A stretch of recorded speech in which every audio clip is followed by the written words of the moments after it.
I understand the traffic's nightmare out there. There are other people, but again, if you haven't already, help yourself to the refreshments.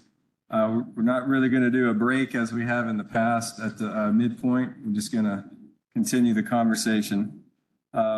Also, make sure you take a look at the Earth is Art exhibit up here. I want to start by thanking sponsors that are have helped us put this on. This is the Baton Rouge GIS Day 10th anniversary. The library for allowing us to use this awesome facility here.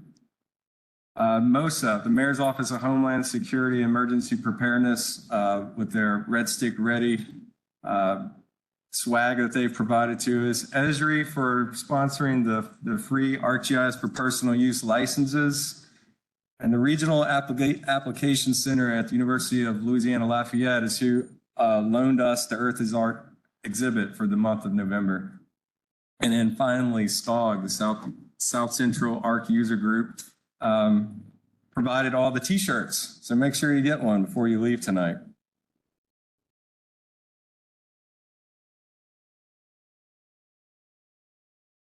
This year, the theme of GIS Day, of course, this is an international event. And this year, the theme is celebrating the GIS professional. We'll talk about this more later. Again, I just want to make special mention about this NASA Earth is Art exhibit that's on display. Brent Yantis at the University of Louisiana Lafayette, he has a class there, and they actually they're taking these images off of the USGS site.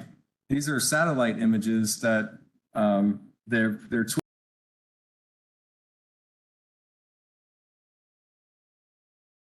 and depending on how the color schemes go and the way that the analyst works with them, you can come out with these different color schemes and views of the world from space. So it takes the science and turns it into artwork. And what's really cool about this exhibit is that he's figured out a way how to print the imagery on acrylic, which is really, really neat. Again, these will be on display in our public library here through the month of November. I also want to make sure that I mentioned the gallery that we have out in the lobby area across the way from the circulation desk. This is something that the city of Baton Rouge puts up each year for display, just for the public that comes through and wants to know a little bit more about or understand more about geographic information systems. I forgot to introduce myself, by the way. I'm Baton Rouge in the parish of East Baton Rouge. I work in the Department of Information Services. And again, we're putting on this tonight. Well, we're not going to go there yet, but yeah. The map here you see is showing you all of the registered locations of GIS Day events across the world.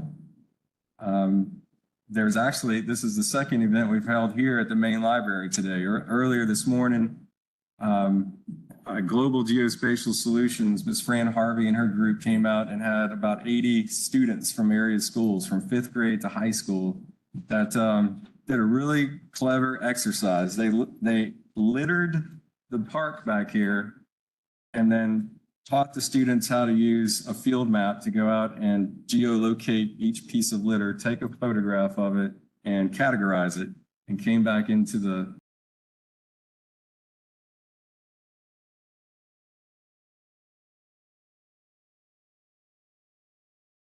So again, this is the 10th anniversary of GIS Day Baton Rouge, and I went through the archives and pulled out a few pictures from over the years. It goes back really to 2003 when we just did a simple proclamation with the Metropolitan Council celebrating GIS Day in Baton Rouge. And in 2014, when I went from being a planner at the Planning Commission to becoming the GIS manager, one of the first things I did was with my director, Eric Romero, we were doing another proclamation at the council, and you can see the picture there with Mayor Holden at the time. But I like this picture just because I hadn't really spoken much with Eric at this point, and he's looking at me going, oh my God, what is he going to say? The next year in 2015, we had sort of a public event, and Hall to post some of our maps on easels and caught all the various foot traffic that were coming and going in City Hall, and had, you know, a couple 3-hour event there, and realized that, you know, this is something folks are really interested in. What can we do next? And it was at this in the lobby here when I met Andrew Tadman of the library, and he's helped me the next year organize a larger event like this that we held in 2016 at the main library. And we've had some really awesome speakers through the year. You see the picture in the bottom left corner down here of Alyssa Carlson. She's, at the time, I assume she still is, but she's one of the astronauts that has been training to go to Mars one day. You see the activities we had a giant floor map of the state of Louisiana, and it's teaching students the geography of our state. One year we had the outgoing Secretary of State, Kyle Ardoin, speak. It was a census year, and he was actually up for, he was about to be elected Secretary of State. And then COVID didn't even stop us. We had a virtual event, Eric and I, out in the lobby of the library here. We had, for that event, we had speakers from as far away as England and another in Colorado. So tonight's program, you should all have the agenda there in front of you. We're going to start with Mr. Jason Carr, GIS manager for Louisiana Department of Transportation and Development. He's going to speak to you about enterprise GIS. Nikolas Holt Nick from Wildlife and Fisheries is also going to speak to us about chronic wasting disease and GIS support in those efforts. We made an audible earlier to have the break, or not do the break, so apologize here. And then at the end, I'll finish up with information about what we're doing in City-Parish with GIS and data. You can scan this QR code or on the programs you have there with you if you're interested in trying to win one of the 5 free ArcGIS for personal use licenses. This QR code will take you to a survey and answer some questions there, and then after Nick's talk, we'll give those away. Let's see. I think at this point, I'm going to introduce Jason Carr and ask him to come up and speak. I've known Jason for 14 years now, man. We met and when he was in a prior position helping to support the City-Parish's GIS, and now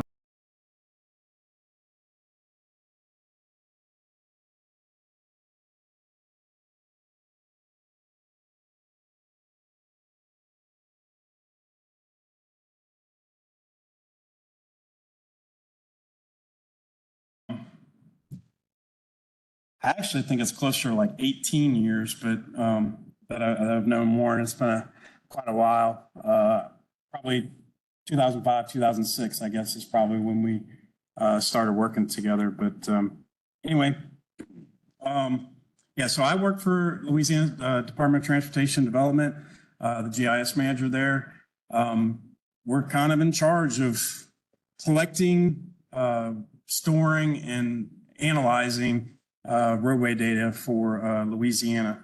And we could kind of talk a little bit about that, and then maybe even a little bit of how you can get to some of our data during this presentation. So, this is actually hot off the presses in terms of what this is. I don't know if you can really read it or not, but I put this together. This was a concept that Esri, who is the developer, I guess, of a lot of the software that GIS professionals use,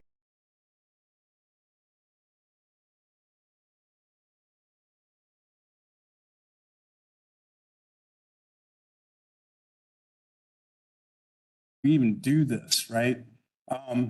So from our perspective, we want to leverage the power of location. And I might say something a little controversial right now, but I think 2020 and COVID really opened up the world to what GIS is. A lot of the things that you saw on the news, websites in terms of some of the mapping applications that you saw out there and those types of things, and tracking how COVID-19 spread, not just out throughout the United States, but within, your state or your community, but throughout the world as well. That was all GIS. Did anybody see the Johns Hopkins University website? They use GIS to do all that. So more and more people are getting exposed to it. You have a GPS in your car. You may have one on your phone.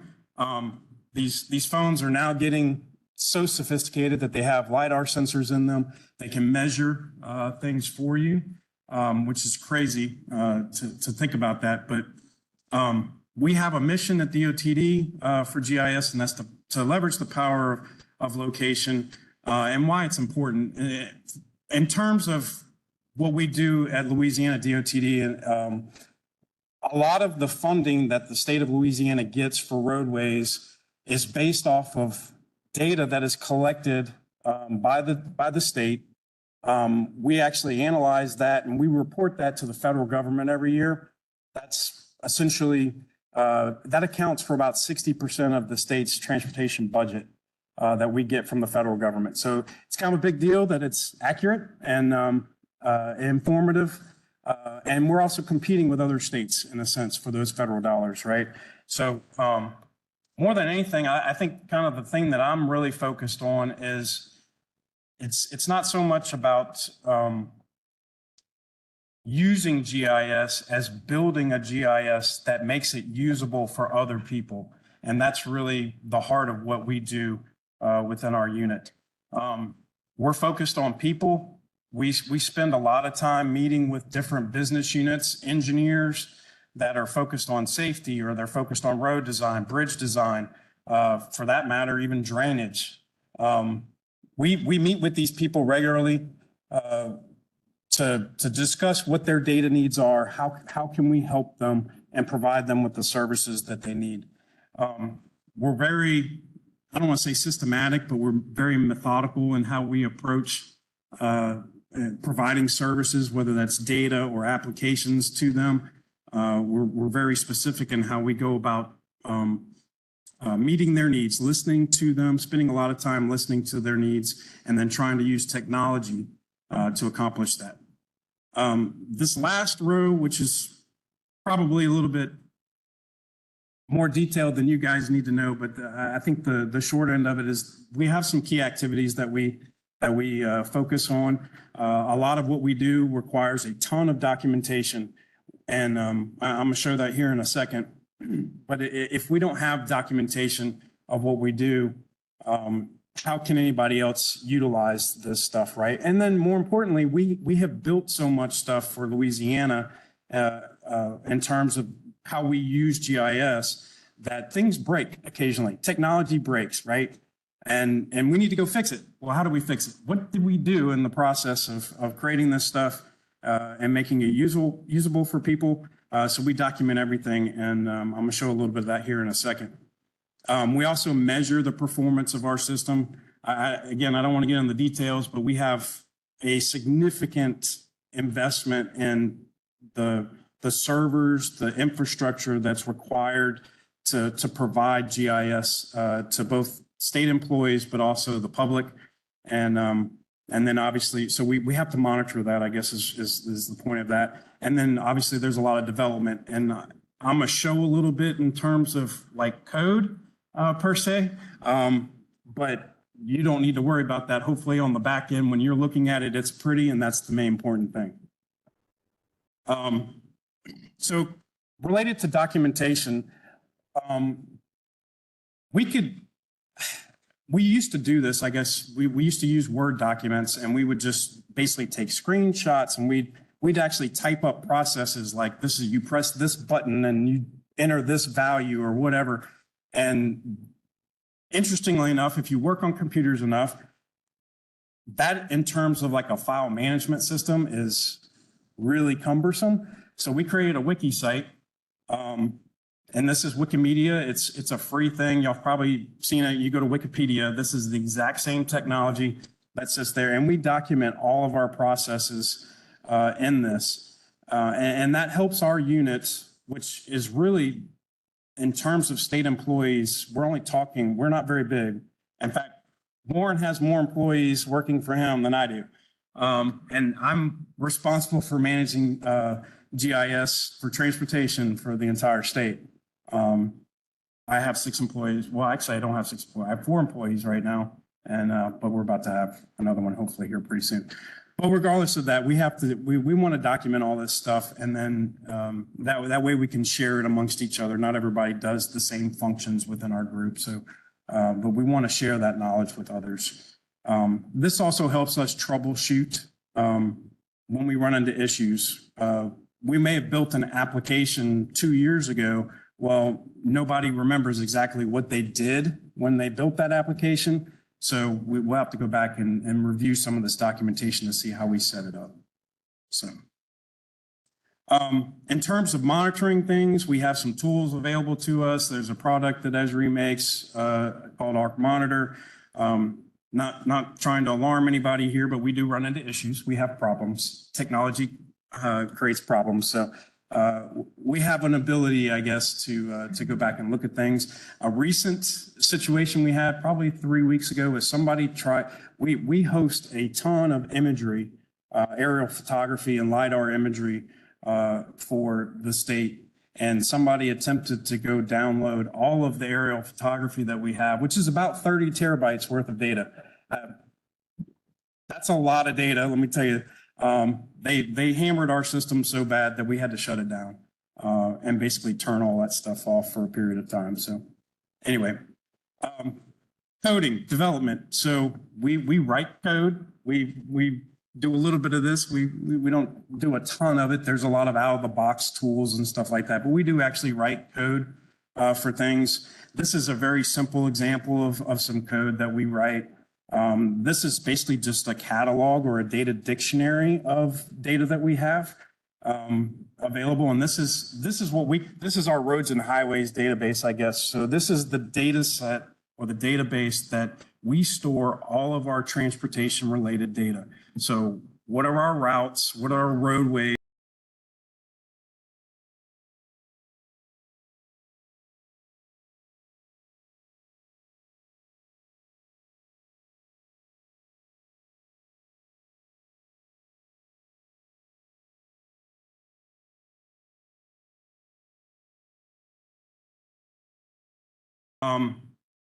These 2 screenshots are just kind of some details about that. We leverage things called domains so that we don't have to type in everything all the time. We can just punch in a code and store that information. And this is a list of what those domains are and some values there. Internally, this is just a screenshot of our internal landing page, if you will.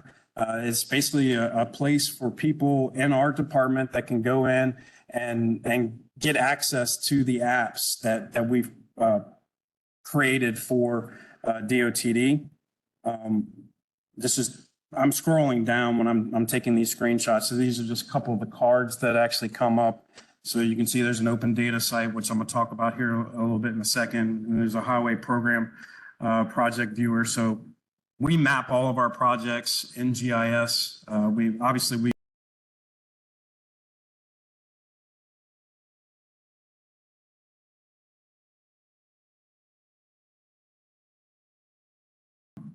If the legislature creates a bill to build a road wherever, maybe that's for a bridge or whatnot, somebody sometime wants to know, well, where am I spending this money? And almost always it's a legislator that's calling us up saying, what projects are you doing in my district, right?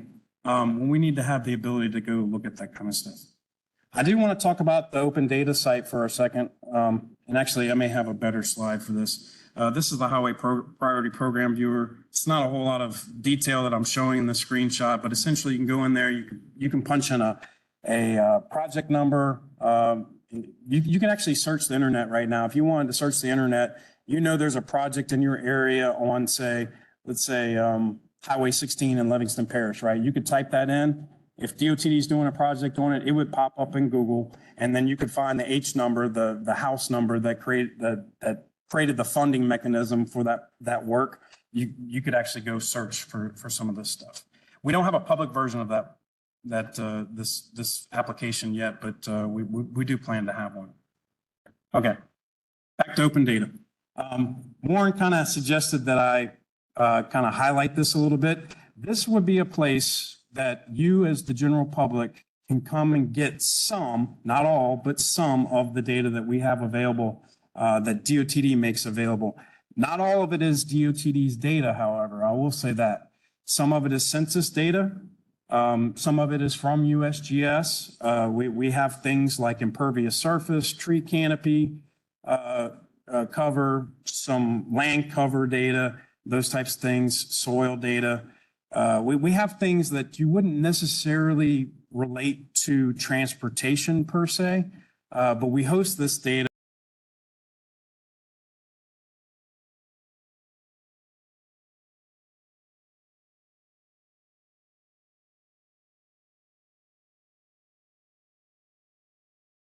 TD is mandated by the state legislature to be the topographic mapping provider, if you will, for the state of Louisiana. So if you've ever heard of a topographic map, USGS topographic map, DOTD is responsible for maintaining, not necessarily creating, but at least curating, collecting the data that would go onto a topographic map. And from that perspective, that's what this open data portal is for. Obviously, transportation is one of those layers, but there's also buildings, there's cadastral data, and cadastral meaning like property boundaries and those types of things, state parks, federal parks, different types of habitat. So wetlands in Louisiana is a very big deal. Wetland data is something that we manage. Water features, for that matter, the hydrography, I guess is the correct word to use there. We pull that data in. We pull in FEMA's data. A lot of things that we experience here in Louisiana related to hurricanes and just the weather that we have here that affects so many of us. Those are the types of things that we would pull in and make available through this open data site. I think right now there's a little bit over 100 data sets that are available here. You're free to go take a look at them. I would be cautious when you do go look at them. If you see hundreds of thousands of records in the data set that you're looking for, you may not want to try and download it. Reach out to us and we'll see about getting that data to you.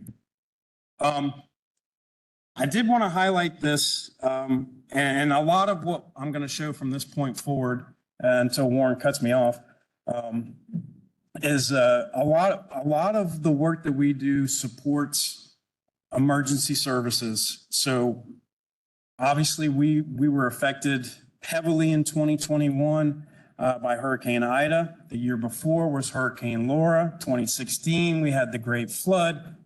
Everybody here, who doesn't remember Katrina, or maybe you weren't born yet, but Hurricane Katrina in 2005 changed the landscape from a GIS perspective for the industry that we're in, the things that we do. It really put an emphasis on, and Warren's, are you just talking, or are you what? Okay, 5 minutes. So one of the things that we do is we track and monitor road closures in Louisiana. Now, we don't do every road. Warren's got a different process at the local level. What we do for state routes essentially is we have teams of people that go out and look at whether it's down power lines, debris on the roadways, whether it's water. I'll show a picture here in a second. We have an application that we built for damage assessment, and we have people that go out and kind of look at this stuff, and they're seeing things like washouts, right? I want to say Hurricane Ida, we had 3 major roadways, one going down to Grand Isle, and I can't recall where the other one was, but essentially like 3/4 of the roadway washed out. Well, that takes us some time to go back and repair, get it back open, right? But we need to know where that is. Where is that taking place? And there was a bridge, I want to say down in close to Dulac, if I'm not mistaken. There was a movable bridge that literally it floated up. It came off of its foundation and just kind of sat in the water. The problem with that was that movable bridge is intended to it turns so that traffic at some car traffic can go through it at points in time, but then it'll turn with the direction of the water body that it sits in and allows marine traffic. Well, this thing was blocking all of it, right? So we track these types of things. I'm not going to read through all this stuff. That's a lot of words that y'all don't really probably too terribly interested in. But when I got to DOTD, this is, I guess, the point that I've been there since 2017. It hasn't been that long, a little bit over 6 years. When the Emergency Operations Center would get activated, we were putting staff from our unit in the Emergency Operations Center 24 hours a day for, I want to say in 2016, they did that for like 7 months. And this was all to basically receive a list of these road closures.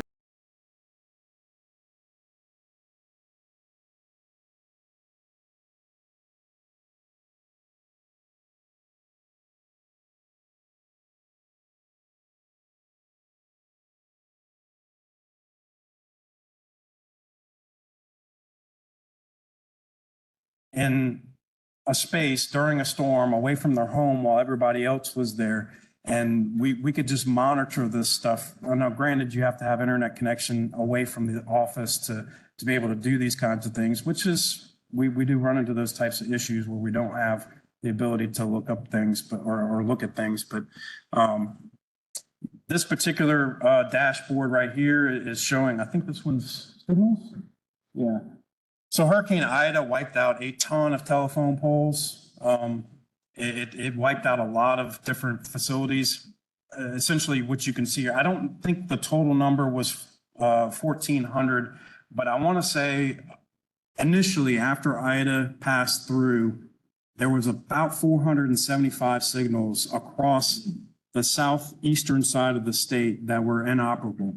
And we had to get those up and running as fast as possible. That was either by, could we provide generator power to these things and get them running? Did we have to come up with some other mechanism? Maybe we move some movable assets, if you will, to provide those types of services. But to get the roads back open and get traffic flowing, it was very key that we get these up. The governor wanted to know how many signals we're back in, how many were down, how many have we fixed, and how many more do we have to go, and when do we plan? And I guess to say it this way, when the governor asks a question, you better have an answer, right? So this is, again, I mentioned the damage assessment application. This is one of the things that we go out and do. If y'all remember the Minnesota bridge that in St. Paul that collapsed over the Mississippi River, this really, and how am I doing? Okay.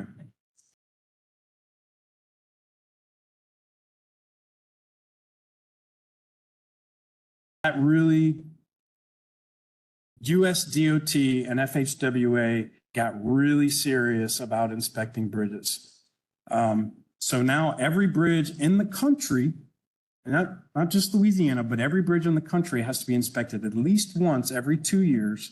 And depending on the rating of that bridge, it may get inspected every 3 months, 6 months, whatever, depending on the condition of that bridge. This is just an example of after a flood event, which I believe this was from Hurricane Ida, the amount of water that flowed underneath this bridge.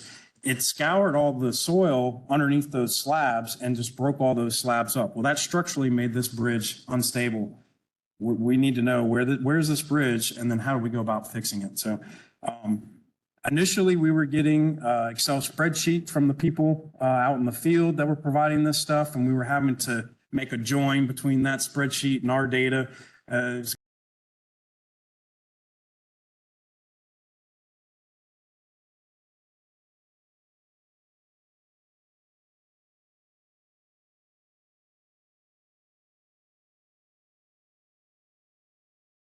excuse that part. So the point of this slide that I have up here is basically to show you how we use or how we envision GIS at DOTD. And what you see on this side of the screen is different databases or systems that we have at DOTD to manage some data set. It could be bridge data, it could be our project data. We have asset inventory, so guardrails, cable barriers, sound walls, those types of things. We collect pavement data every 2 years. We collect traffic every 3 years throughout the state. All of those things are all disparate. They're separate from each other, right? They're siloed. And we use GIS to bring these things together so that, one, we can analyze it, but more importantly, that we can look at different types of things at the same time. You'd be interested to know, like a bridge, for example, the bridge structure itself is the pilings and the girders that essentially go across the top. The pavement on top of a bridge is not considered part of the bridge. That's a separate thing. You wouldn't think that, but that's the reality of it. So you need to have your pavement data and your bridge data kind of talk to each other so that you can understand the full condition of that bridge. But anyway, that's kind of the end of it. I did want to give you some statistics on what we're doing with Enterprise GIS. In our portal that we've built, we have almost 2,500 named users. That's not including the people that hit our stuff anonymously. But 2,500 people in state government essentially have access to our system. We have we're pushing 5,000 content items. Content is data. It could be widgets and tools. There's a lot of things that go into that web applications. The true web applications are almost 300. I pulled this statistic in our enterprise. All of the web applications combined have generated 1.3 million views just since July of 2022. I mean, it's getting a lot of visibility, I guess, in terms of that. People are using this, which is fantastic. That makes my job meaningful. And in terms of the amount of data that we're storing, I mentioned the imagery that we have, the imagery that we got hammered on, which was about 30 terabytes worth of imagery. That's less than 10% of all the imagery that we have. We're doing this project right now where we're collecting elevation data throughout the entire state, and just you have bytes, megabytes, gigabytes, then terabytes. Our plan with our elevation data collection, just one cycle of that is 4 petabytes, which is just astronomical amounts of data. Again, that's probably a little bit nerdy for everybody here, but I just wanted to provide some statistics that we're doing a lot with what we're doing at DOTD, and it's fun to be a part of all that. It kind of makes me happy and fulfills what I do every day. So anyway, I'll open it up for questions or comments if anybody has anything.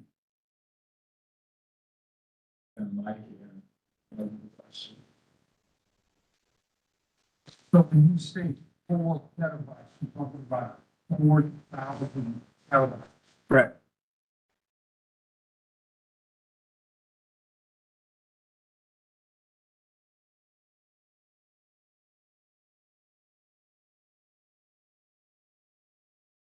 So I'm glad you asked that.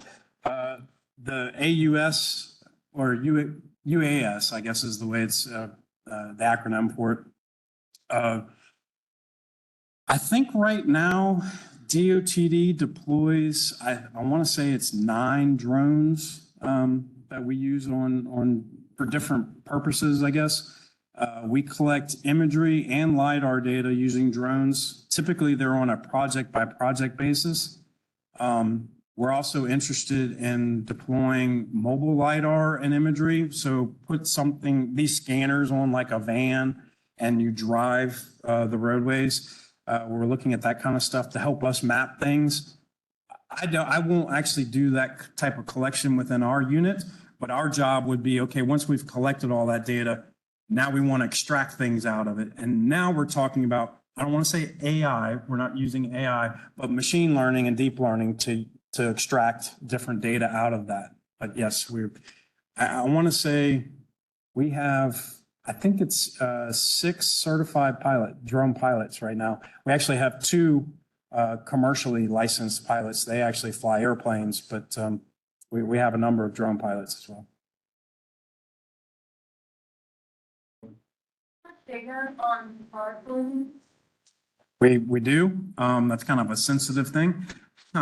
As you could imagine, we actually work closely with both local and state police on the collection of things. In fact, Philip Burrow over here could talk about that all day long. He works for LSU, but we work closely together. They contracted or worked with University of Alabama, right, to build an application to deploy out to law enforcement. When they respond to crashes, they collect certain attributes using that application, and then that ultimately gets fed to DOTD. But Philip's group at the LSU actually processes all that data before it comes to us. Categorize it by type, like car on car, wildlife? Yeah, I think they go into whether there's fatalities, the severity of injuries, whether alcohol use or drug use was present. I mean, whatever law enforcement would collect during their response ends up going to the database that Philip's group kind of manages. Right. It's not public. No.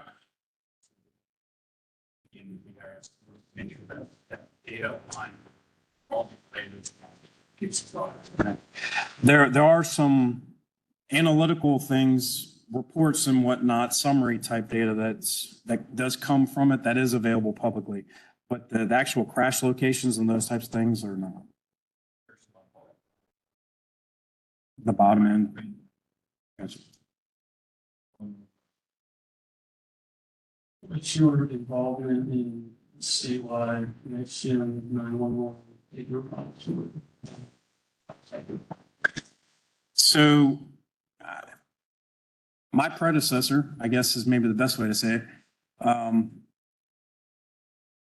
working with the Louisiana Geographic Information Council, we worked together, I guess, between DOTD and some other state agencies. Obviously, Warren was involved in that, using NextGen 911 to develop a schema for our data at DOTD. So we have a data set called Louisiana Roadways, which some of the attributes in our Louisiana Roadways data set is specifically designed to support NextGen 911. Our plan, our hope is that when we want to share and collaborate with local governments, DOTD has really good handle on our state routes, but we have really poor local roads. But we're also required to report that to the federal government. We want to use the local road data and NextGen 911 as a mechanism to pull all that local road data into our data so that we improve our reporting to the federal government. So yeah, pretty closely. We did that for what, about 2 years, I think. Maybe longer. Yep. So, okay. Well, thank y'all.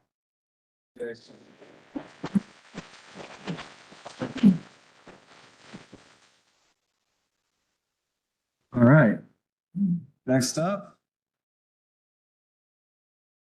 we have Nikolas Holt again from Louisiana Department of Wildlife and Fisheries, and he's going to speak to us about supporting chronic wasting disease with GIS. Nick?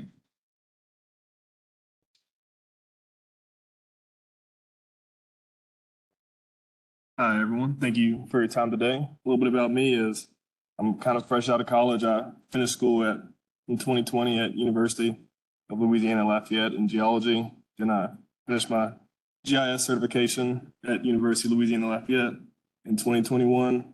Then in Lafayette, I worked for a telecom company for about a year and a half. And then I've been with Wildlife and Fisheries since May of this year. And this is kind of my first big project with the department that I'd like to present to y'all. So here's GIS in support of CWD monitoring and assessment. Hello. So what is chronic wasting disease? Some refer to it as zombie deer, and I will refer to it as CWD from here on out. Here, I'll give a brief overview on what chronic wasting disease is. Chronic wasting disease is a fatal neurological disease affecting North American cervids. Cervids is the deer family. It can be anything from white-tailed deer, moose, to elk. It is caused by a misfolded protein called a prion, and when these prions come in contact with normal cells, they fold into an abnormal shape and they accumulate and are not readily broken down, so they damage neurological tissue in the brain. The first chronic wasting disease case was discovered in 1967 at a Colorado research facility, and the first wild deer case was found in 1981 in Colorado. By 1990s, CWD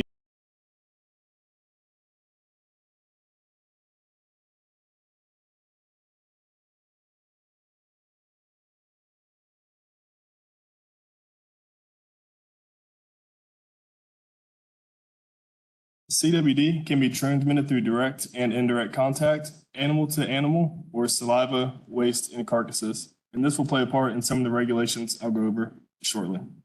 There is no evidence of CWD in humans. However, a case in 1997 by WHO showed that test monkeys could get the disease from eating meat that had the disease.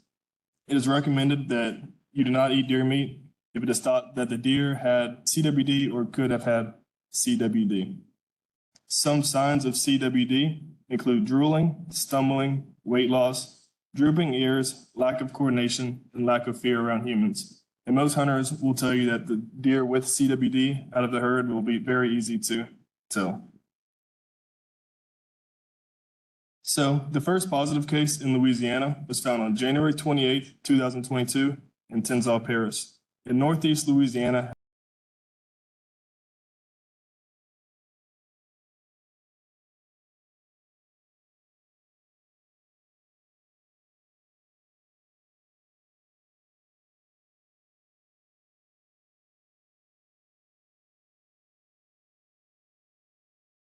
one case. Here, I'll get into the GIS side of monitoring and assessment of CWD. First, in response to the first positive case on January 28, 2022, the LWF Commission took emergency action on February 3rd to create the CWD control area. The original CWD control area included all of City-Parish and portions of Franklin and Madison Parish. It has since expanded. The map below is the most current and up-to-date CWD control area. It includes portions of East Carroll Parish, Madison Parish, Franklin Parish, Concordia Parish, and all of City-Parish. We created this map using ArcGIS desktop, and we used our parish shapefile, and we created this polygon, which is the CWD control area, based off what our deer management team determined was the best area to keep under control. And mostly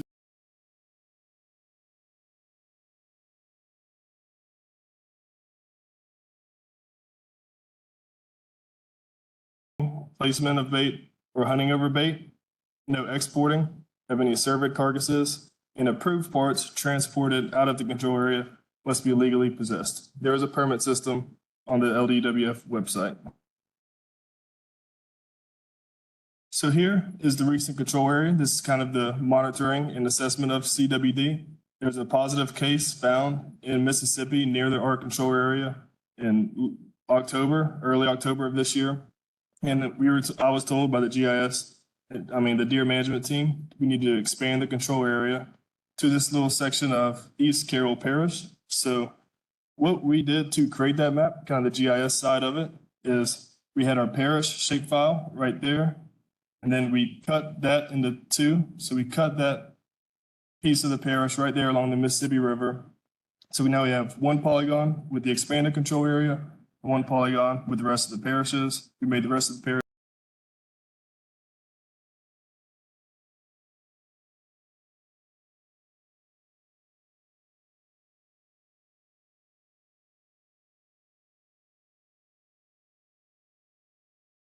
for the press release on October 9th.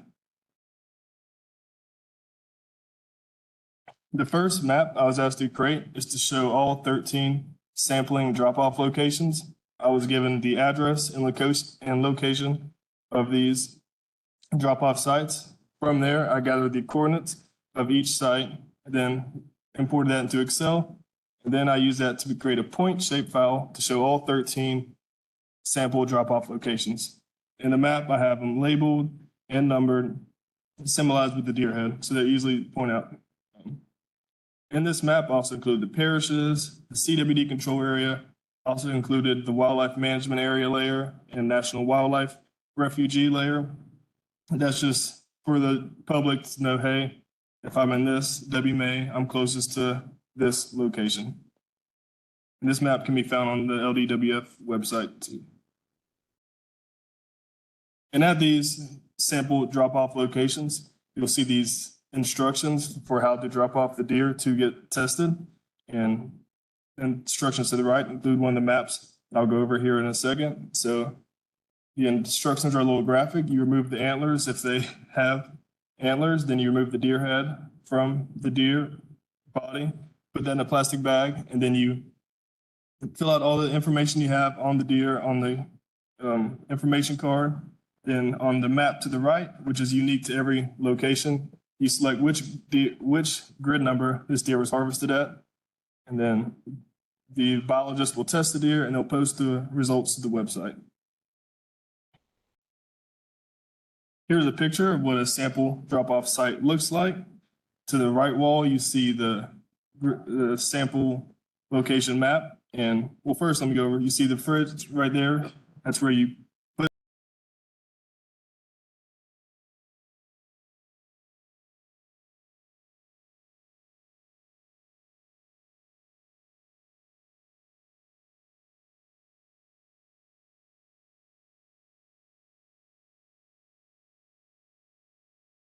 Here's an example of a grid map for one of those testing sites. Each testing site has a different set of parishes. This one I was asked to include Catahoula Parish, Concordia Parish, Avoyelles Parish, and Point Capay Parish. So my first step in making this was choose the base map. I chose the topographic base map because I wanted the water bodies a little bit more prevalent in this instead of the street map. So I got my base map and I brought in the parishes, and then I needed these grids. So what I did was I used create grid index tool, and that created a uniform grid along the input that I used, which was the parishes. So I have all of Louisiana and created the grids. So now I have all the parishes and all the grids. Next step I did was I deleted all the grids I did not need and all the parishes I did not need. And then I wanted this white background.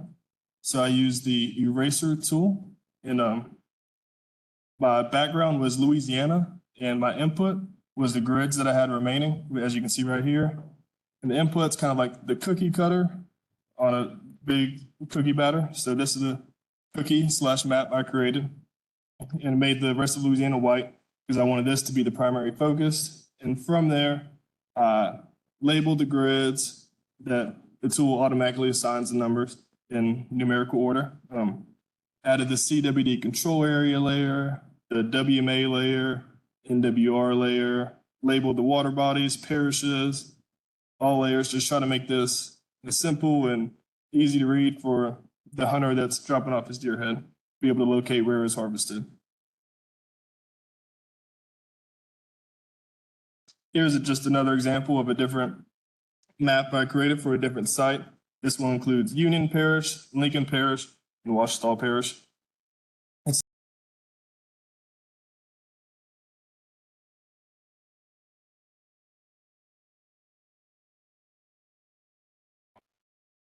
And then the last task I was tasked with was creating a grid map with using the same format for each parish in Louisiana. This is for Madison Parish, and same format, same everything, same layers. I was asked to create this for if there were a positive case. So the biologist, taxidermist, deer management team, whoever needs to get involved and go more in depth of the precise location, where the deer was harvested, what species could be affected, all, you name it, stuff out of my pay grade. And that's the last map I have to present, and that's one example of how GIS can help in real life situations. Here's a little information page. Thank you all for your time. Open up the floor for questions, if there's any. Thank you. Either the people submit.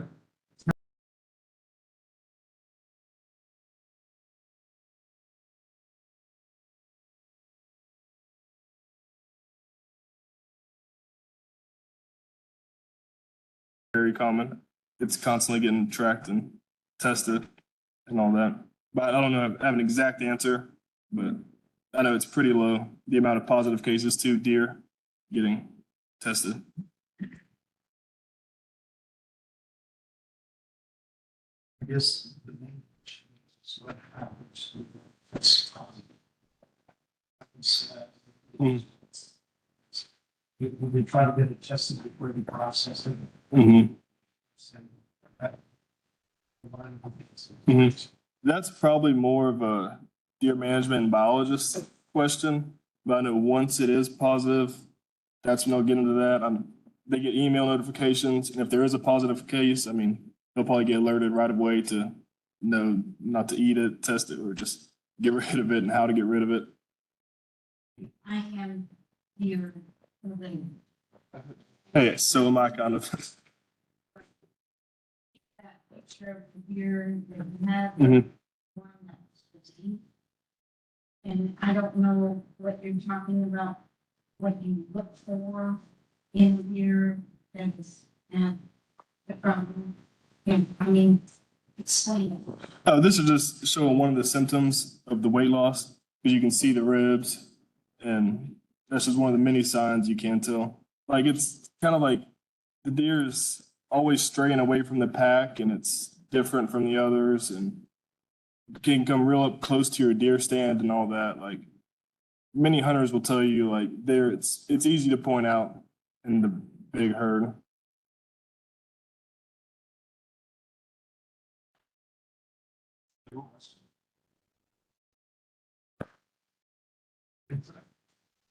Yes. Thank you all.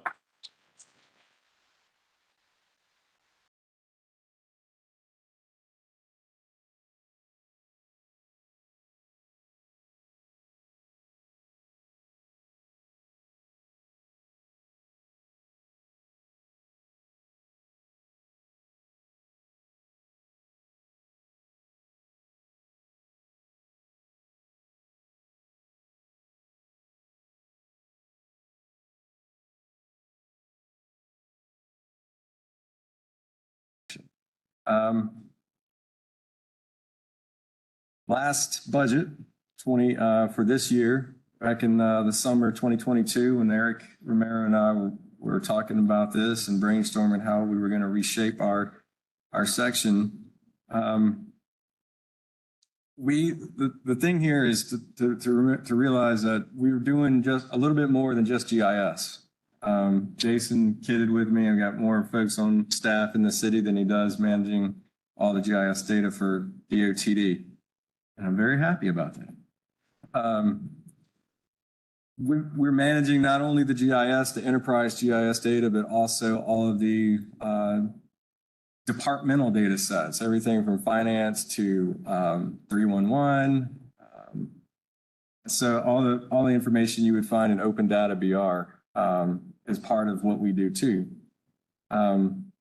So where an area we were trying to get into more of is training. Staff, we don't have nearly as many named users in our portal than DOTD does, but we do have about 500 users that take field maps and things to do their jobs, and they need routine training. So we're trying to reshape ourselves to provide those services as well to employees, and then of course to the public too, because we recognize as our technology evolves, we need the citizens to understand how to use those tools. We're in charge of the open data policy, making sure that we know about data that comes our way, and with that, open by default policy that's in place, we have to prepare it to publish in one of the portals. And then lastly, I'll touch on, I'm going to go into a little bit more in depth about this, but performance management has become an item for the City-Parish. And we're situated with, the knowledge in the department, in this section to help other departments determine those performance metrics and how to measure them and how to report them on a routine basis. So we're really in the early stages of setting this all up, but it's on its way in this next year.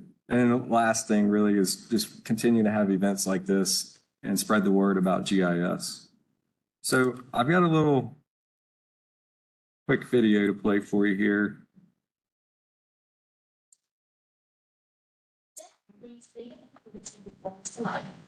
The tax being made to a certain bit of dark, behind the photo, it's not a citywide base government, but it's focused on city county.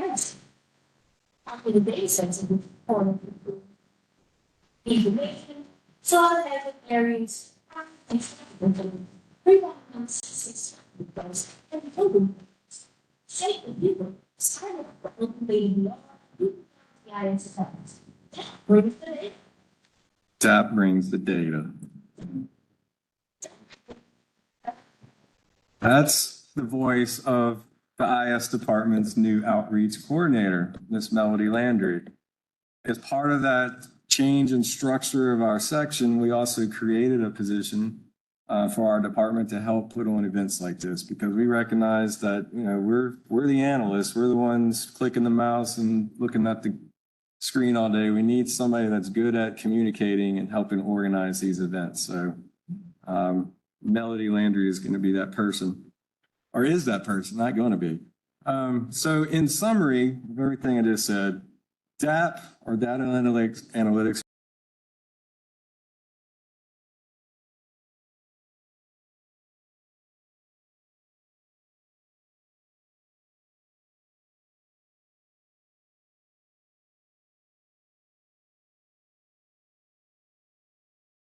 as I go through my presentation here. So beginning, of course, with Enterprise GIS.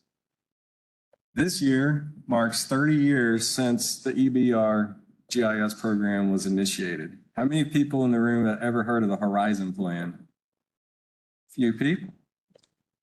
1992, voters in this parish by referendum approved the first comprehensive plan of the state of Louisiana, local government. And in that plan were 2 action items. I think there was 490 some odd action items in it. It touched everything from land use to public facilities, to wastewater, you name it. But in that plan, there were 2 action items that touched on creating a land information system. Didn't even have the right name, an LIS instead of GIS. And that's how this all started in 1993. And here we are today, 30 years later. This year, I'm not going to speak about all those 30 years, but this year, what I want to touch on is what the group has done in the office as far as data development goes, application development, and other integrations, and how, all that ties together. So speaking on the topic of data development, we've worked hard this year on improving accuracy of various base map layers. We received some new ortho imagery that has helped us correct some poor geometry. For example, some of the street center lines, building footprints, and other impervious surface type layers. Asset management. We've worked closely with several other of our Department of Public Works. For example, maintenance department knows that they cut a lot of grass in this parish along the rights of way, but they only know it because it's in their heads. And they have some notes and spreadsheets and such, and we transformed all of that into map layers. So now they can use a dashboard to actually select the areas that they mowed and report to their supervisors to say how much that we even mapped it to categorize by tractor and 0-turn radius mowers. A lot of work went into that.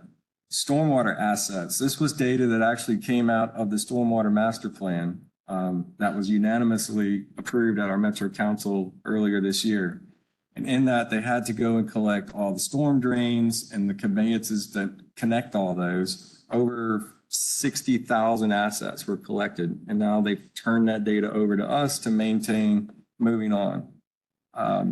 Wastewater collection has similar to stormwater assets, underground utilities.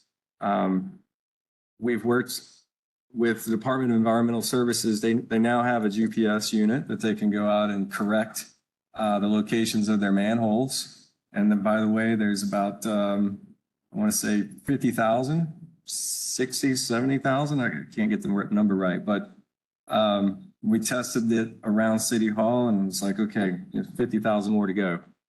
It's going to take time, but we'll have it very accurate here when they're said and done. I'll just speak real quick on Department of Environmental Services. They have by far the most people in the field with our GIS applications, keeping track of assets and the work that they do on them.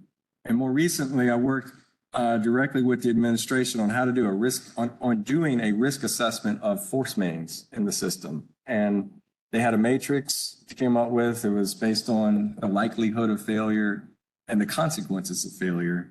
And we went through this, we finished it last week, as a matter of fact, and they now have a roadmap of sorts to know, like, I really need to pay attention to this particular segment of the force mains, because if something were to happen here, it could shut down, I don't know, the airport or something like that.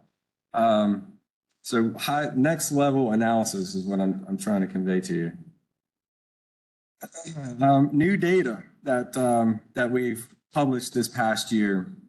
While I was on the subject of stormwater, the floodplain conveyance zones were part of that stormwater master plan that was approved back in February. And that is now part of the development approval process, where land planners have to now incorporate the proposed changes to the surface of the grade of their sites to make sure that it's not going to push more stormwater runoff into adjacent properties. So they use the conveyance zone layer to help with that.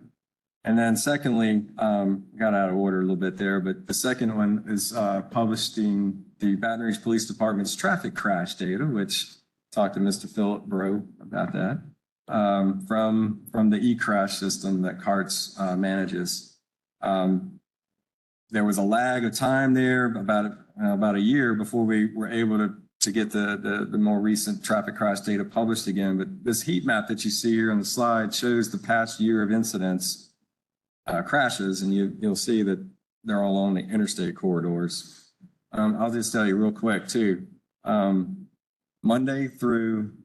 Tuesdays through Fridays at lunchtime is when you don't want to get on the roads, because that's apparently when all the crashes happen, between 10 a.m. or 11 a.m. and 1 p.m.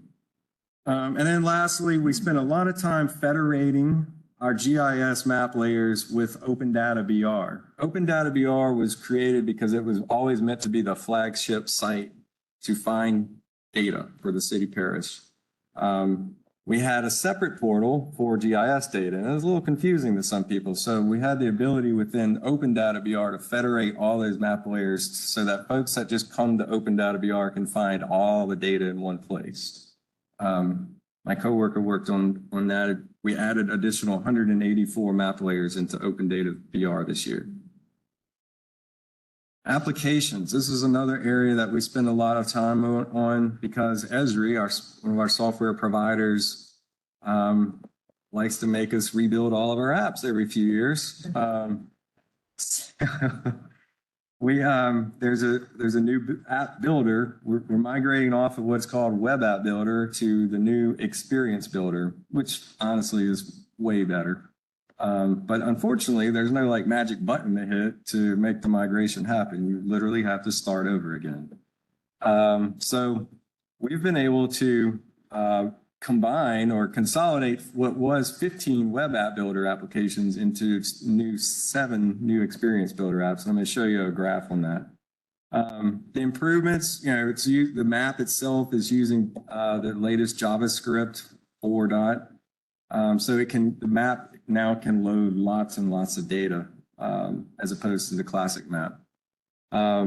We can customize the Experience Builder apps for mobile use now. We didn't really have that ability before, so tablets and smartphones.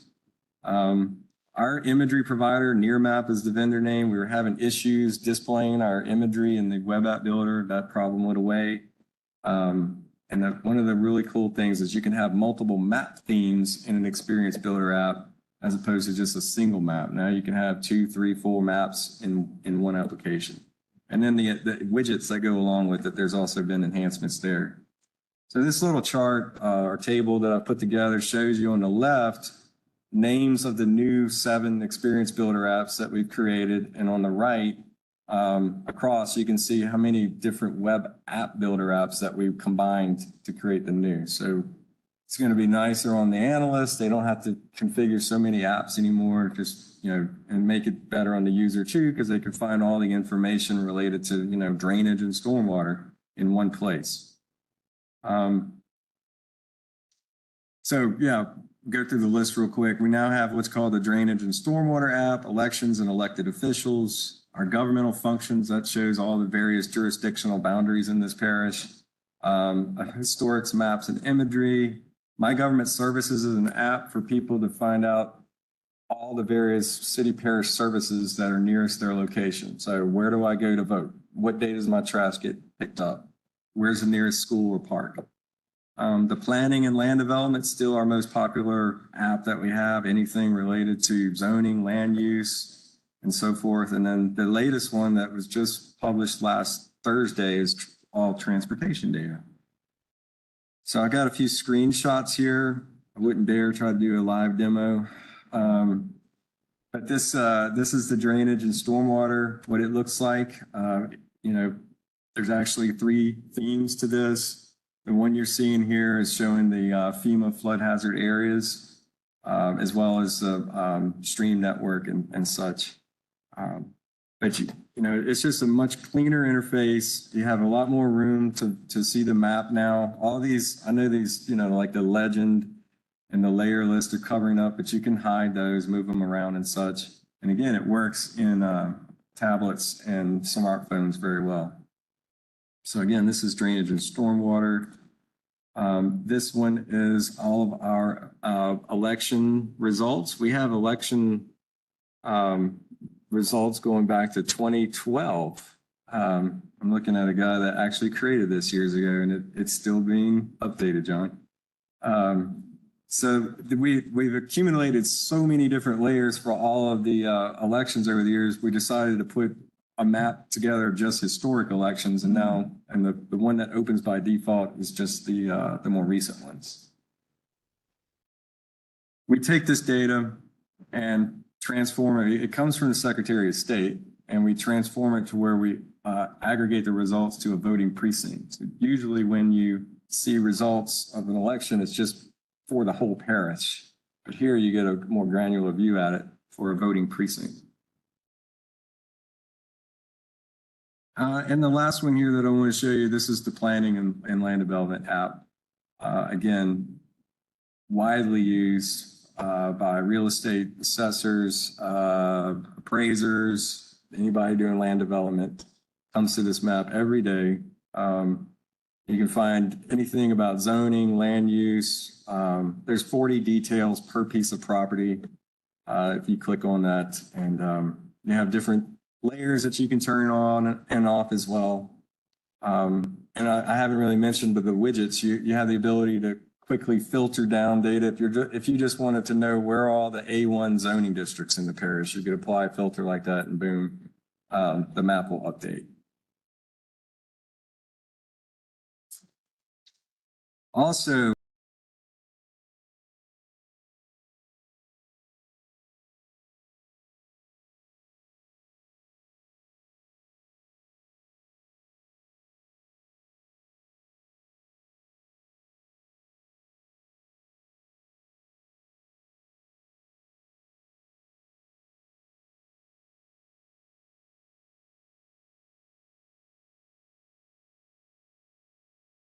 screen of sorts for you to go and customize the view of that.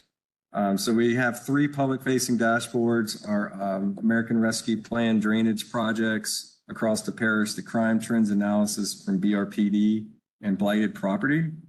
So I'll show you a couple of these. On the left, you're seeing what it would look like if you pull this up on your computer. You see all the graphs and the map and whatnot. On the right, this is what it would look like on a smartphone now. Still interactive, and so forth, but much, easier to view. I actually showed this dashboard at last year's GIS day because I actually showed it to you prematurely. I didn't have Chief Paul's approval yet, but anyways, if you want to know about how crime is trending in the city of Baton Rouge, not the parish, this is the place to go because it's using real data and it updates daily. So anyways, now you can view it on your phone with relative ease. And again, if you just pull up these URLs on a phone, it's automatically going to recognize that it's going to display it in the mobile view for you.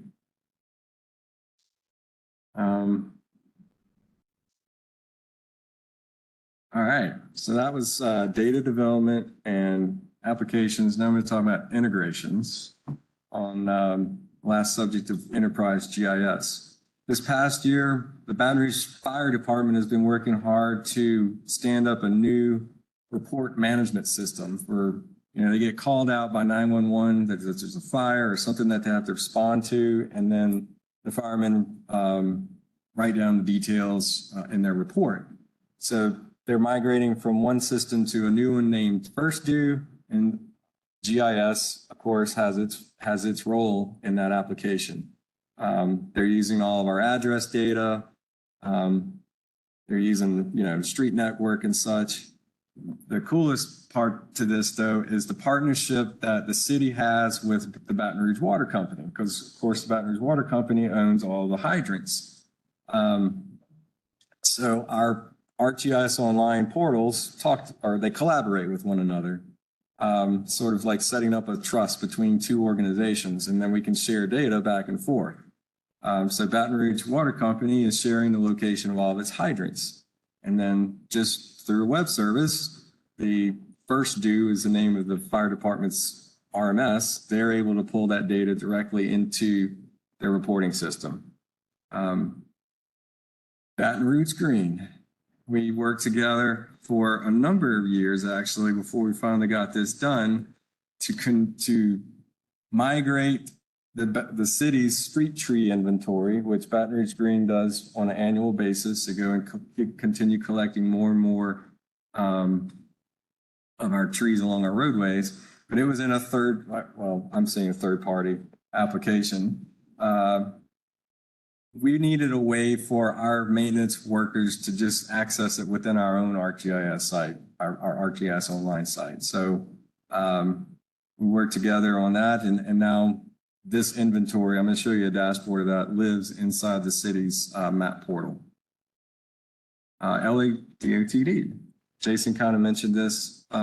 We worked with Jason and his team on aligning or connecting all of our local roads geometry to the endpoints of all of the state roads. So that there's perfect matching there at the endpoint. So for example, where an interstate ramp meets the local road, we made sure that our geometry met the states, so that when we do finally start rolling up data directly to the state, there won't be any issues with trying to, adjust geometry and such, we hope. And then lastly, this has been one of the coolest projects I've worked on this year was with the Department of Environmental Services, their implementation of a MS4 permitting application. They have, every year, Environmental Services has to report to the state all the water quality monitoring that they've done and inspections and such. And that was really, it was a analog type process on paper. So we worked with a vendor called Second Nature, and their product is called 2Inform. And we've, again, been loading our stormwater asset data into this system for them to then go out, find the catch basin, inspect it, take a picture of it, and keep all that, tidied up in one application. And at the end of the year, they literally just have to touch a button to submit their annual report to the state. Now, here's some screenshots of the things I just talked about. This is a dashboard that we developed with Baton Rouge Green displaying the street tree inventory that they've been working on. You see the count there, 75,000 trees. In how many years, Chris? 8.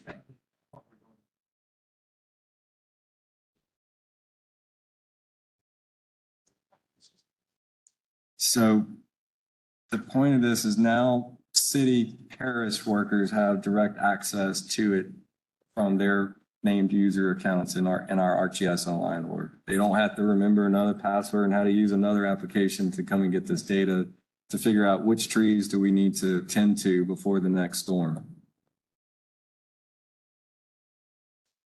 And this is a screenshot of what the MS4 app looks like.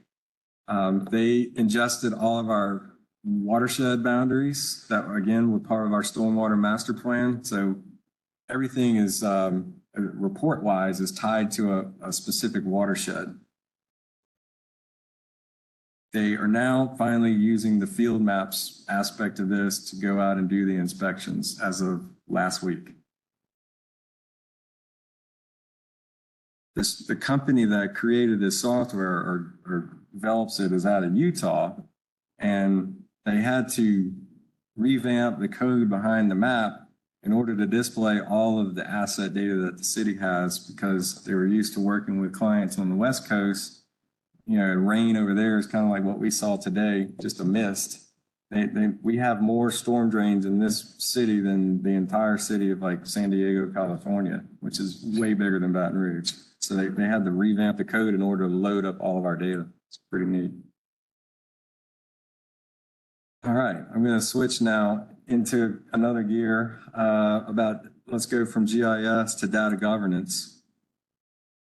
And earlier this year or this summer, we wrapped up a partnership with Bloomberg Philanthropies. We were selected along with, I think, 40 other cities, counties, states in North and South America. It was their first cohort of these to try out this City Data Alliance is what they call it.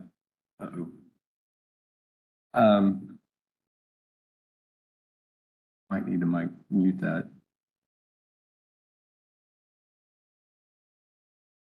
Sorry.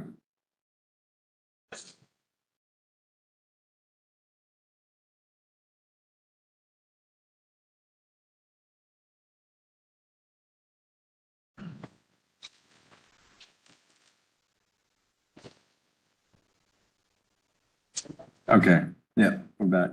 Thank you. I'm going to talk about another part to this City Data Alliance here in a moment when I get into performance management. But we, at the same time as that project was going on, we were working with them, and they were coaching us on creating a citywide data strategy. Why do we need that? Why does the city need this? Well, you know, we have a pretty smooth operating system and information services to maintain all this data that I just, talked about here for the GIS and so forth. But departments are actually still collecting their own data, and, they do it all kinds of different ways. So we needed to set some standards. And Bloomberg helped us, guide us on that path. So they gave us some examples from other cities across the nation and so forth. And what we're currently doing is developing language about data standards to insert into our open data policies handbook. The city has a data governance committee that meets quarterly. We have now formed a subcommittee of that strictly to talk about data standards in the citywide data strategy. We've met twice. We've got the formatting, different types of data documented now, things about metadata. We're drafting that at this point. And then a second part to this is actually any contracts that the city has with a contractor. If there's data involved, then the contractor also needs to follow these same standards and deliver that data to us with the possibility of it being published in Open Data BR. We recognize that not all data is meant to be publicly available, but by default, that's the way the policy reads.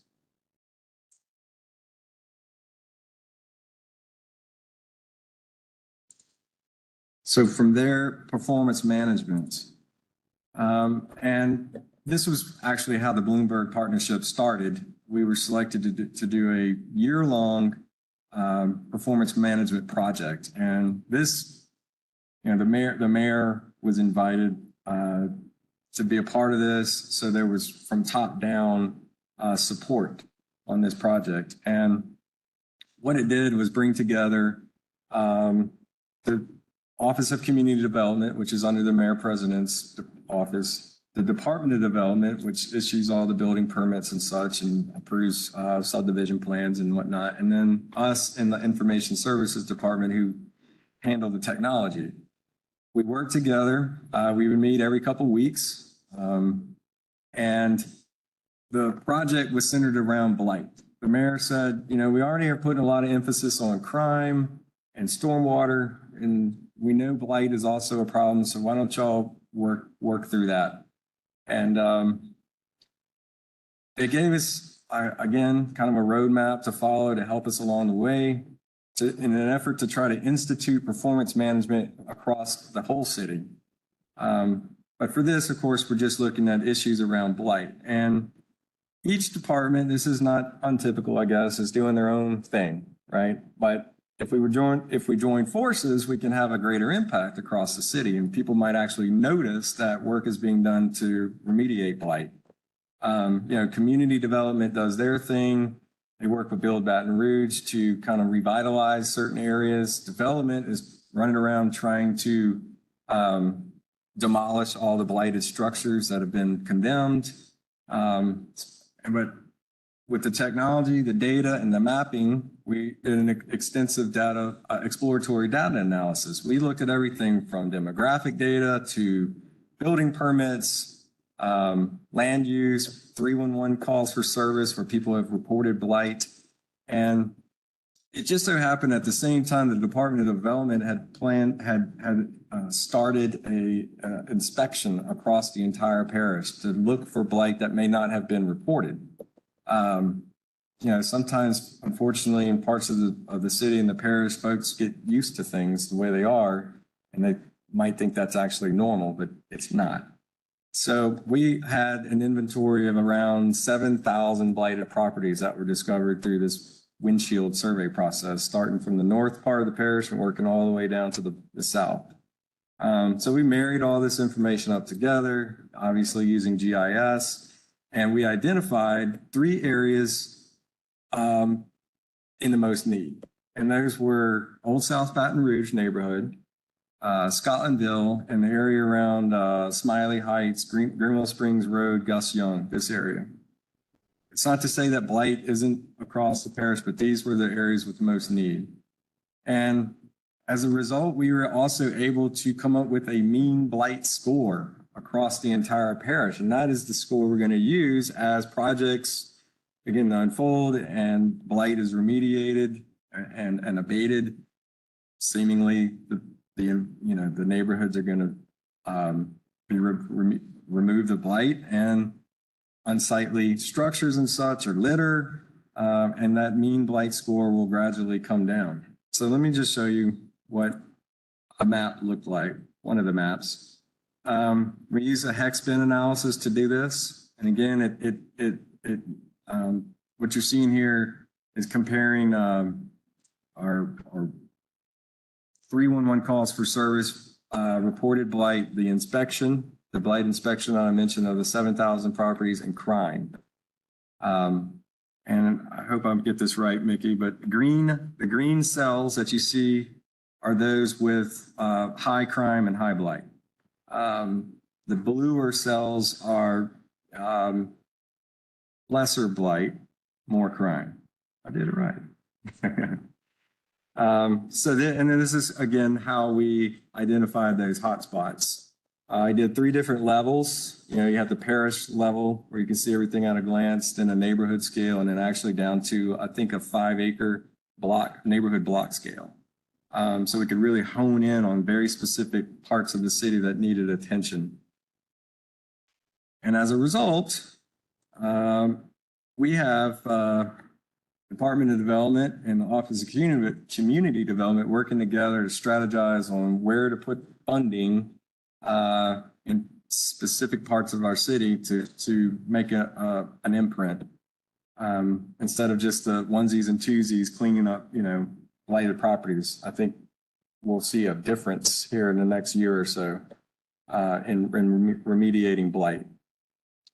So this was a pilot project that we worked on with the mayor's support. And the goal now is to take what we learned and then go meet with department heads and define performance metrics for each one of these departments on how they can report the successes, or maybe they're not so successful.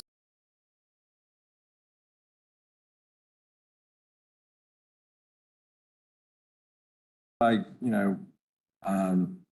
their gut or what they, think or something. We're going to use data to show progress in city-parish operations. And of course, with that, we can make informed decisions using data to drive those. So again, this is in the early stages. We're just starting to meet. We're going to start with the Department of Maintenance and see what we can create. We have a vision of a dashboard of sorts with indicators pointing up and down, or maybe graphs, where the department reports the information monthly, and you can see the trend from that information. The thought would be to start with any metrics that people question more frequently, or the media, start with those types of benchmarks and such, and then, like I said, publish it either through a dashboard or maybe a web page of some sort.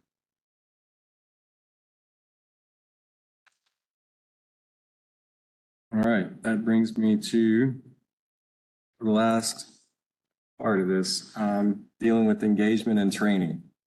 So I already mentioned when you heard the video about my department, Information Services, creating an outreach coordinator position. First time we've ever had this, but we recognized that it was necessary. We needed somebody to help with social media. We don't need the director of information services sending out, Facebook posts and whatnot.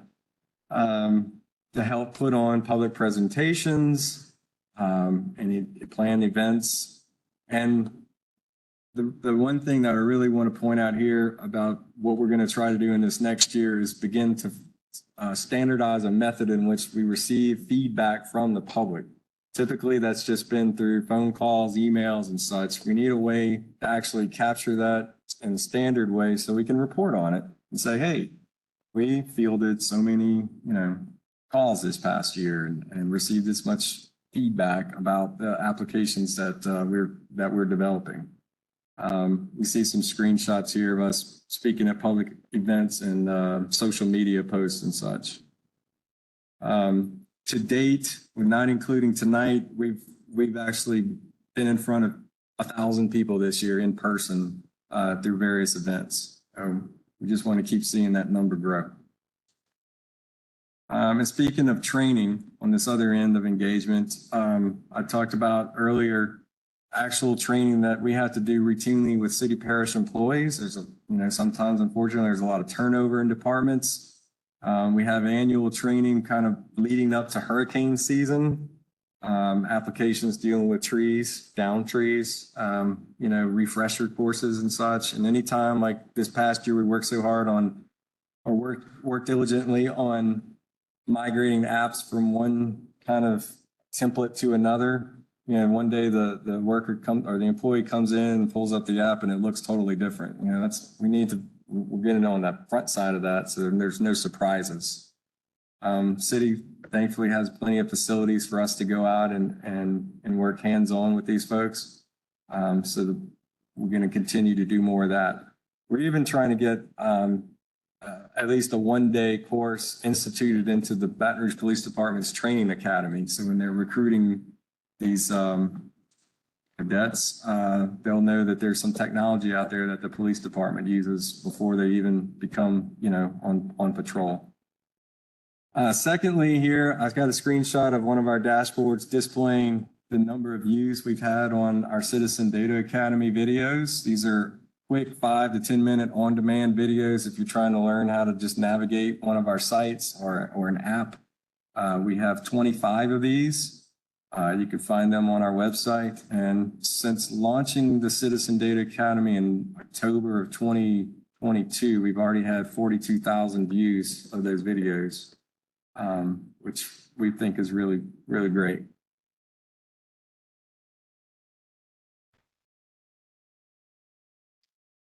All right. I want to make special note that just Monday or this past week, it was announced that Baton Rouge is a top 10 mid-sized digital city for the 9th straight year. We're really excited about that. It's if you could see this application that has to be submitted, AP back there, literally it's 1 year, I think it was 80 pages long. So they really grade us on everything technology. There's still those peer cities of ours, the Virginia beaches and Coral Gables, Raleigh, all these places that we're chasing. But to be top 10 in 9 straight years is actually really remarkable.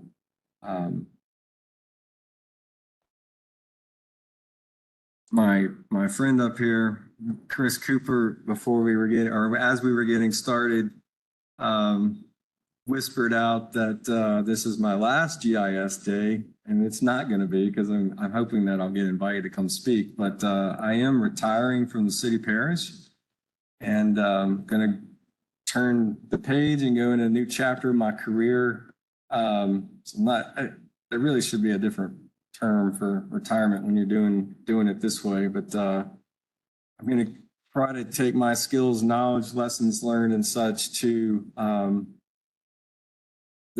it'll be in a private sector job, but across the state to spread GIS all over the place the best I can. And what I wanted to do is take this last moment that I have to embarrass some of the people that I work with on a day-to-day basis, and ask them to please come up here so that I could recognize you before I step away. So I want to start with Lynn Francis, who I met 9 years ago and is an expert, in my opinion, in the field of remote sensing. She's worked for NASA, Digital Globe, and she has helped basically produce the finest grain land cover classification that we've ever had for our parish, and that data is being used in different projects and such. I'm going to ask Allison Galino to come up as well. Allison, I've known for 20-something odd years, and she works every day very hard and diligently on all of our asset data, the stormwater and the wastewater, all the underground utility data, and she knows that data like nobody else. Inda Kasuma, hi, come up here. She and I worked together at the Planning Commission years ago, and when we centralized IT, 6 years ago, I think now, she came over and was part of the team. Inda works on address data and zoning and property data, all the cadastral layers. Dwayne Hinton, he's a student intern from the LSU Department of Geography, PhD candidate here. He's been working with us for the last 6 months. Also flies drones, captures really cool videos. I have one coworker that's not able to be here tonight, but I've worked with this gentleman for 18 years, I believe, or 16 years. His name is Ron Friebus. He assists with all of the a lot of things in our database. Michael Stein, who started out with us as an intern, and then I hired after you got your master's degree in the LSU College of Geography. Michael is the point man on all of the things with public safety. in the police department, helps build dashboards. He's also the author of all of the 25 Citizen Data Academy videos. And within the first year of you coming to work with us, he helped us win an award for that work. So awesome job, Michael. Mickey Broussard, who is now the GIS coordinator. It's been a little bit of a domino effect since I'm stepping away, and Mickey just recently promoted. Mickey, man, you know a lot of things: Python, dashboards, apps, mapping. He's georeferencing historic imagery for us, helping out with the server, the ArcGIS server. And then last but not least, I want to invite Justin Priola up here. Justin Priola and I have been working together for the last 18 years. As a matter of fact, I don't know that I've ever worked with anybody that long. I don't know that I'll be able to after. But Justin is now the project manager for this section. And I'm so very proud of you, man, that you stepped up for this. And I know that everything's going to be in really good hands. Your technical expertise and your love of GIS and mapping and such. So this is my team. So happy to work with these people every day, and I'm really going to miss them. But life does go on. I just want to give you all a hand.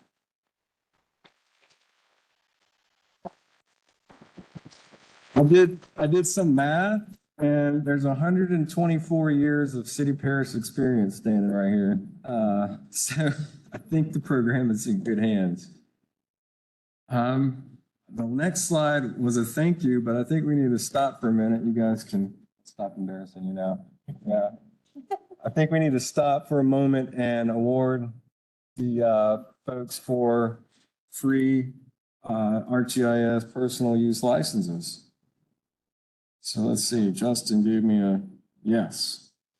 All right. Taking pictures? Okay. So, Amelia Adams. Okay.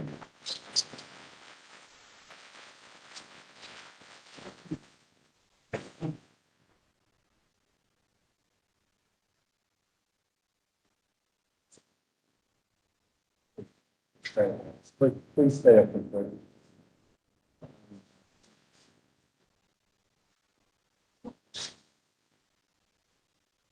Sorry, keep forgetting.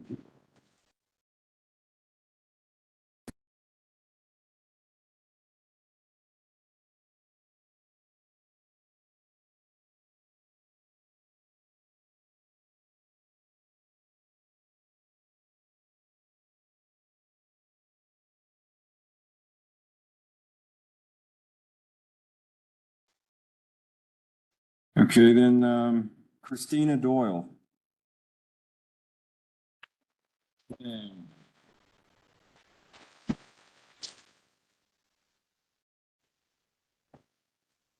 Instructions on the other pages. The second person is Trinity Johnson. Maurice Walcott. Come on up.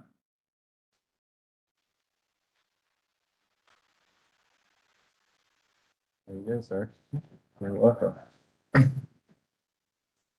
And last, David Meese. There we go.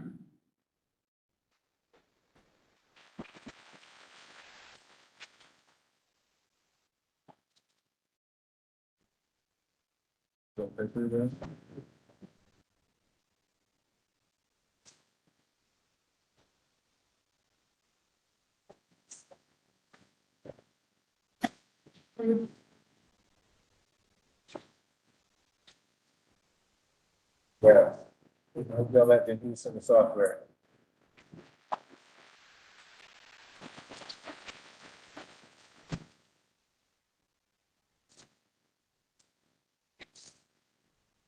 All right, so that concludes the program. Oh my goodness, I skipped the questions. Do we?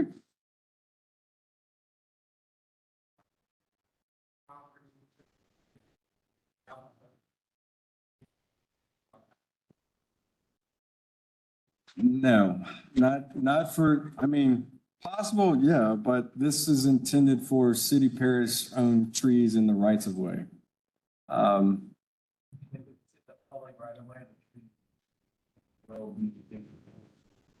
Right.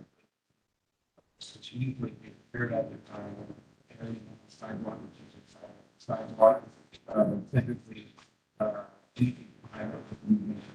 so we did used to have a statewide inventory that didn't actually, that would, there really stay.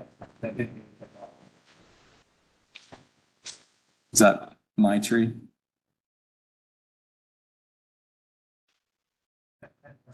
Were there any other questions from the audience here? John?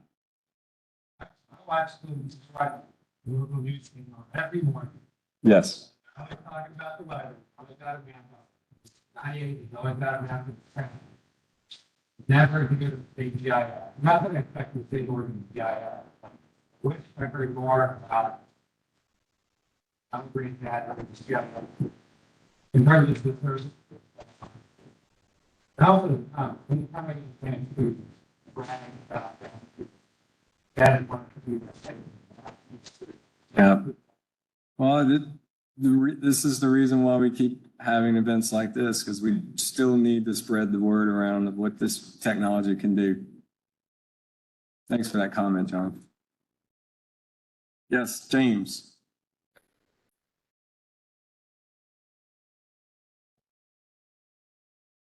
We do. We do not. We only publish permits that are issued from the Department of Development in the City-Parish.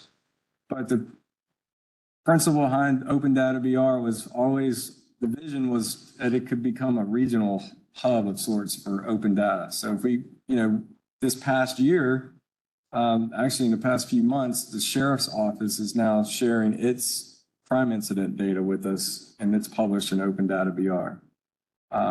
Sometimes it's just a matter of, setting up a meeting to discuss it, and usually, things happen after that. Yeah. So James works for the assessor's office, which obviously has a lot of parcel data. Anyone else? Yes, sir. Once I know there's some training for employees, right? You have some training for public user, like themselves, so they understand the local. The Citizen Data Academy. You want to go to the webpage at brla.gov/data academy. It's all one word. And we have those 25 videos published there. And it just starts, why open data, all the way down to how to use the stormwater and drainage experience builders app. And you can always reach out to us as well. So, yes, sir. So first responder, respond real time. Absolutely. Yeah. Our 911 dispatch system is the backbone of it is GIS. That's how they locate the person who called, and that's how they route the vehicle to get to them within, 5 to 7 minutes. Yeah. Mary. Where can you speak again to get it on the first floor and wash the earth on it that you brought into this, that's all put down in there? I will. The Earth is Art exhibit, again, came from the University of Louisiana Lafayette, from the Regional Application Center. It's NASA's imagery